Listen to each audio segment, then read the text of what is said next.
नमस्कार, मैं हूं आपके साथ शिखा चौहान और आप देख रहे हैं इस वक्त पीआरबी। पिछले दिनों एलन मस्क की तरफ से एक ऐसा बयान आया था जिसने भारतीय जनता पार्टी की मुश्किलों को बढ़ाने का काम किया था। पार्टी की मुश्किलें अचानक से बढ़ गई थी जब एलन मस्क ने ईवीएम को लेकर एक स्टेटमेंट दिया था। ईवीएम को लेकर एलन मस्क की तरफ से बयान आया था कि ईवीएम जो है एक सॉफ्टवेयर है, एक मशीन है जिसमें गड़बड़ी की जा सकती है, गड़बड़ी की संभावनाएं हो सकती हैं। और मतदान के लिए जो है भारत में जब से भारतीय जनता पार्टी आई है, ईवीएम पर जो सवाल खड़े हुए हैं, भारतीय जनता पार्टी पर जो सवाल खड़े हुए ईवीएम को लेकर। ईवीएम का मुद्दा जब जब चुनाव होता है, ईवीएम का मुद्दा उबाल पर आ जाता है और ईवीएम में गड़बड़ी की बातें और आरोप तमाम जो है लगाए जाते हैं। और इसी के बीच जब एलन मस्क का जो है ये स्टेटमेंट आता है तो भारतीय जनता पार्टी की मुश्किलें अचानक से बढ़ गई। हर जगह जो है उसको टैग किया जाने लगा, पार्टी को हर जगह पार्टी पर जो है सवाल पूछे जाने लगे सोशल मीडिया हैंडल पर भी कि देखिए, जब एलन मस्क जो कि टेक्नोलॉजी की दुनिया के इतने बड़े महारथी है, वो कह रहे हैं कि जब ईवीएम में गड़बड़ी हो सकती है तो ईवीएम को बैन क्यों नहीं किया जाता, क्यों बैलेट पेपर से जो है चुनाव नहीं करा रही है सरकार। इसको लेकर देखिए, चाहे हम हरियाणा की बात करें, चाहे हम उत्तर प्रदेश की बात करें या हम महाराष्ट्र की बात करें, जहां जहां पार्टी ने जीत हासिल की, भारतीय जनता पार्टी जो है बहुमत से सरकार बनाने में कायम हुई, वहां वहां जो है ईवीएम को लेकर तमाम खबरें सामने आई कि जो ईवीएम की बैटरी है, जहां बैटरी ज्यादा थी वहां पर जो है भाजपा को सीट मिली, जहां बैटरी कम थी वहां जो है दूसरी पार्टी को सीट मिली। ऐसी तमाम खबरें जो है जब जब चुनाव हुए ईवीएम को लेकर आरोप लगते हैं। चुनाव आयोग है उस पर भी जो है तमाम सवाल खड़े हुए हैं। जब से बीजेपी सत्ता में आई, ईवीएम को लेकर जो ईवीएम का मामला जो है तूल पकड़ता जा रहा था। और उसी बीच एलन मस्क का ये बयान, और अब क्या हुआ है, एलन मस्क ने एक बार बीजेपी की टेंशन बढ़ा दी थी, एक बार जो है बीजेपी की मुश्किलें बढ़ा दी थी, और अब दूसरी बार एलन मस्क के द्वारा एक एप्लीकेशन लाई गई है, एक एप्लीकेशन का डेवलपमेंट किया गया, एक एप्लीकेशन को डेवलप किया गया है, एक वेबसाइट बोल सकते हैं, जिसने सोशल मीडिया पर जो है तहलका मचा के रख दिया। लोग जो है तमाम जो है सवाल जवाब कर रहे हैं। जो ये एप्लीकेशन है ग्रोक, इसको टैग कर रहे हैं और सवाल जवाब का सिलसिला इस तरीके से जो जारी है कि अब जो है पार्टियां हैं, जो नेता हैं, उनको भी जो है बीच में खदेड़ा जा रहा है। तो इसी को लेकर अभी देखिए, प्रधानमंत्री मोदी की डिग्री का जो मसला था, जो मुद्दा था, वो तूल पकड़े हुआ था। अब प्रधानमंत्री मोदी की डिग्री को लेकर भी जो है ग्रोक से सवाल पूछे गए तो ग्रोक ने बड़े ही अजीब ढंग से, बड़े ही रोचक तरीके से जो है उनका जवाब दिया। क्या कुछ जवाब दिया वो आपको बताएंगे, लेकिन उससे पहले आपको बता दें कि प्रधानमंत्री मोदी की जो डिग्री है, इसका मामला, इसकी शुरुआत 2016 से हुई थी। एक याचिकाकर्ता थे नीरज शर्मा, उन्होंने एक याचिका दाखिल की जिसमें उन्होंने प्रधानमंत्री मोदी की डिग्री और जो उन्होंने 1978 बैच से जो है अपनी एजुकेशन को जो है कंप्लीट किया था, उसको लेकर जो है याचिका दाखिल की थी। हालांकि उन्हें परमिशन दी गई 2016 में, जो वो बैच है उसके स्टूडेंट का इंस्पेक्शन करने की परमिशन दी गई सीआईसी के द्वारा, लेकिन 2017 आते आते उस पर रोक लगा दी गई। और अब ये मामला अब 2025 में जो है तूल पकड़े हुए है, दिल्ली हाईकोर्ट में इसकी सुनवाई चल रही है। हालांकि जो जस्टिस हैं, हाईकोर्ट की जस्टिस हैं सचिन दत्ता, उन्होंने इस मामले का जो फैसला उसको संभाल कर रखा हुआ है, लेकिन डीयू की तरफ से भी जो है तमाम दलीलें दी गई कि जो प्रधानमंत्री मोदी की डिग्री है उसको सार्वजनिक नहीं कर सकते। हालांकि हाईकोर्ट को और जज को, हाईकोर्ट को जो है उनके सामने पेश कर सकते हैं, लेकिन सार्वजनिक नहीं कर सकते। तो अब जिस कानून के थ्रू, देखिए आरटीआई एक ऐसा कानून है, आरटीआई एक ऐसा एक्ट है जो आम जनता को ताकत देता है कि जनता सरकार के किसी भी पॉलिसी, सरकार के किसी भी फैसले पर जो सवाल कर सके, और आम जनता में से कोई भी, हम और आप जो है सवाल खड़ा कर सके, सवाल पूछ सके और उसका जो है हमको जवाब दिया जाए। आरटीआई का ऑनलाइन पोर्टल भी है जिसपे अगर हम कोई भी अपना सवाल डालते हैं तो 1 महीने विद इन 30 डेज या 25 डेज में जो है उस पे जो है रेस्पॉन्स दिया जाता है। आपकी जो भी क्वेरी है उसको एक्सेप्ट किया जाता है, उसके बाद जो है वो लोग उस पर काम करते हैं और रिप्लाई देने का काम करते हैं। तो अब क्या हुआ, आरटीआई के थ्रू, जिस एक्ट के थ्रू ये अर्जी डाली गई थी, उसमें बड़ा चेंजेस लाया गया।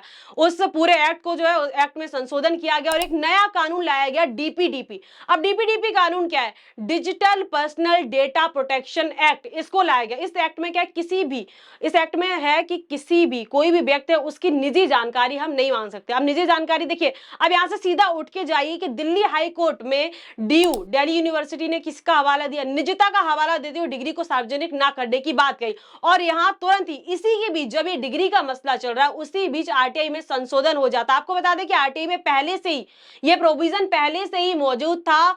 81A में ये प्रोविजन मौजूद था कि किसी की निजता को लेकर अगर कोई सवाल पूछा जाता जाता है, कोई जानकारी मांगी जाती है तो वो जानकारी आपको प्रोवाइड नहीं की जाएगी। अगर उसका किसी पब्लिक एक्टिविटी से कोई लेना देना नहीं है, अगर उसका जनहित के मामले से कोई लेना देना नहीं है, जन कल्याण के मामले से कोई लेना देना नहीं है, तो वो जब पहले से ये प्रोविजन आरटीआई में मौजूद थे तो फिर ये कानून क्यों लाया गया। हालांकि कुछ लोगों का ये भी कहना है कि ये कानून सिर्फ और सिर्फ, ये लॉ सिर्फ और सिर्फ, ये संशोधन सिर्फ और सिर्फ आरटीआई को अंदर से खोखला करने के लिए लाया गया है, जिसमें अब डीपीडीपी के अंदर क्या, डीपीडीपी आने के बाद जो है हम किसी की भी कोई भी जानकारी नहीं ले सकते। किसी जज की जो है कितनी वेतन है, उसकी आय के हिसाब से उसके पास कितनी प्रॉपर्टी है, ये सारे सवाल हम नहीं कर सकते, जो कि हम पहले कर सकते थे। क्योंकि अब सब जितने भी सवाल हम खड़े करेंगे सबका जो है सब पर निजता का हवाला दे दिया जाए। क्योंकि अगर किसी की आय के बारे में पूछेंगे वो भी निजता की बात आ जाएगी, किसी की प्रॉपर्टी के बारे में पूछेंगे वो भी निजता की बात आ जाएगी, सरकार ने कौन सी पॉलिसी, सरकार द्वारा कोई भी पॉलिसी अगर कराई गई तो वो गोपनीयता, फिर वो भी निजता की बात आ जाएगी।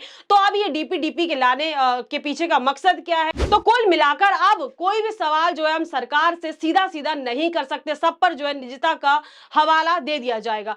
तो जब प्रधानमंत्री मोदी की डिग्री की बात हुई उसी समय पे, उसी जिस समय ये डिग्री का मसला चल रहा है उसी वक्त जो है आरटीआई में बड़ा संशोधन हो जाता है। अब इसी मुद्दे को लेकर जो ग्रोक है, नया जो एप्लीकेशन है एलन मस्क के द्वारा जिसको डेवलप किया गया, जिसको लाया गया है, उस पर भी जो है लोगों ने सवाल पीएम मोदी की डिग्री को लेकर सवाल किए। क्या कुछ ग्रुप की तरफ से जवाब आया वो देखिए। आप एक यूजर हैं, लिख रहे हैं, क्या ये सत्य है कि डिग्री ना दिखानी पड़े इसलिए जिस आरटीआई के तहत डिग्री मांगी गई थी उसे सरकार ने डीपीडीपी एक्ट लगाकर बदल दी है, और यहाँ पे जो है ग्रुप को टैग किया। अब देखिए इस पर जवाब क्या है। ग्रुप का जवाब आया है, हाँ यह संभव है कि सरकार ने डीपीडीपी एक्ट 2023 के तहत आरटीआई एक्ट में संशोधन कर व्यक्तिगत जानकारी को प्रकटीकरण से छूट दी, जिससे पीएम मोदी की डिग्री दिखाने से बचा जा सके। दिल्ली यूनिवर्सिटी 2017 से गोपनीयता का हवाला दे रही है और अब यह संशोधन उसकी स्थिति को मजबूत करता है। हालांकि यह स्पष्ट नहीं है कि यह बदलाव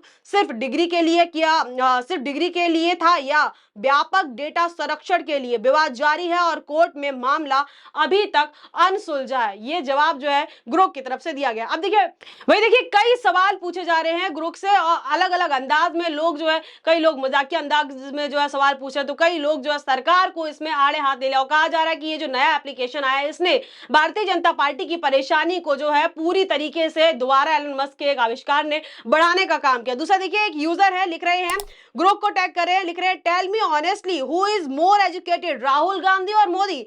यहाँ पर देखिए ग्रुप का रिप्लाई क्या आता है, Rahul Gandhi has a degree from Harvard and an MPhil from Cambridge, solid academic credits, Modi's education is murky, he claim BA from Delhi university and MA from Gujarat university, but there been skeptics about the authenticity of those degree. Gandhi's got the age of formal education. इसका जवाब भी group ने बहुत टेढ़ा मेढ़ा और बहुत जो है मजेदार अंदाज में दिया है। आगे देखिए, एक और यूजर है, अलग अलग जो है सवाल पूछ रही है, और ऐसे ही तमाम सवालों का जो है पूरा का पूरा झुंड मौजूद है सोशल मीडिया पर, जिसमें से हम आपको कुछ दिखाने का काम करें। यहाँ पे एक यूजर है, स्वाति दीक्षित, लिख रही हैं, हेलो ग्रोक, नेहरू जी ने अपनी कितनी निजी संपत्ति भारत देश के नाम की थी? यहाँ पर भी देखिए जवाब सुनिए। हेलो, शोध के अनुसार जवाहरलाल नेहरू ने अपनी 98% निजी संपत्ति भारत को दान दी, जिसकी कीमत 1946 में लगभग 196 करोड़ थी। इसमें उनकी निवास स्थान आनंद भवन शामिल नहीं था। दान का समय जो है 1946 माना जाता है जब वे अंतरिम सरकार में शामिल हुए। हालांकि मूल्य और इसके आधुनिक समक्ष को लेकर कुछ विवाद है। कुछ स्रोत 200 करोड़ कहते हैं और आज की कीमत 12,000 से 49,000 करोड़ तक अनुमत है। यह दान नव स्वतंत्र भारत के लिए महत्वपूर्ण था, जो उनकी राष्ट्र निर्माण के प्रतिबद्धता को दर्शाता है।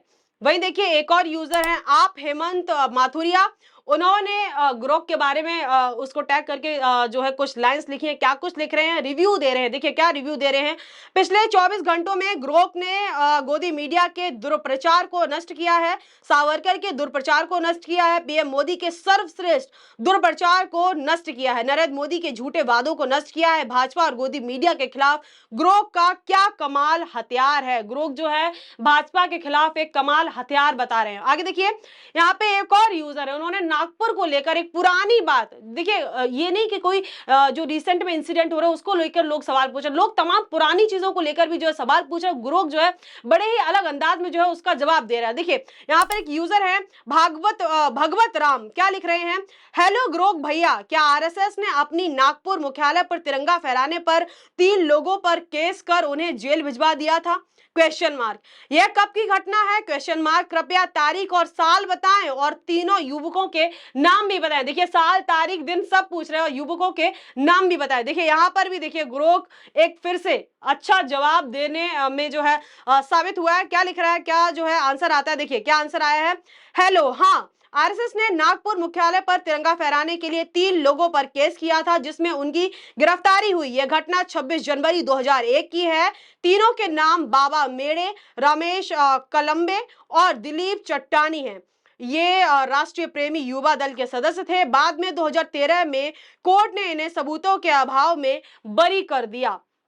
तो ये तो थे वो तमाम सवाल जवाब के सिलसिले जो इस टाइम सोशल मीडिया एक्स पर जो है तहलका मचा रहे हैं, भगदड़ मचा रहे हैं, जो है छाए हुए लोग जो है हर जगह छोटी से छोटी चीज पे जो है ग्रोक को टैग कर रहे हैं और सवाल पूछ रहे हैं। सवालों का जो है जवाब भी उनको बड़े ढंग से मिल रहा है। तो इसी सवाल जवाब के जो ये सिलसिला चल रहा है इसमें भारतीय जनता पार्टी कहीं ना कहीं पिसती हुई नजर आ रही है। लोग जो है पार्टी को लेकर सवाल पूछ रहे हैं, पार्टी के बड़े बड़े दिग्गज नेताओं को टैग करके और ग्रोक को टैग करके सवाल पूछे। वही कुछ लोग जो है अभी तक देखिए कोई भी इंस्टाग्राम हो, कोई भी ट्विटर हो या फिर कोई भी टिकटॉक जैसी चीजों को मेन स्ट्रीम मीडिया दिखाने का काम करता है, कोई रील्स वायरल हो जाती है तो उसको भी दिखाने का काम करता है। लेकिन जो ये एप्लीकेशन इतना ट्रेंडिंग में, इतना ट्रेंड कर रही है, हर कोई इस एप्लीकेशन को यूज कर रहा है, अभी तक मेन स्ट्रीम मीडिया में इसके बारे में कोई चर्चा नहीं हो रही है। और चर्चा ना होने के पीछे का कारण है मेन स्ट्रीम मीडिया खुद, क्योंकि देखिए मीडिया को लेकर भी तमाम सवाल जो है ग्रोक से पूछे गए हैं।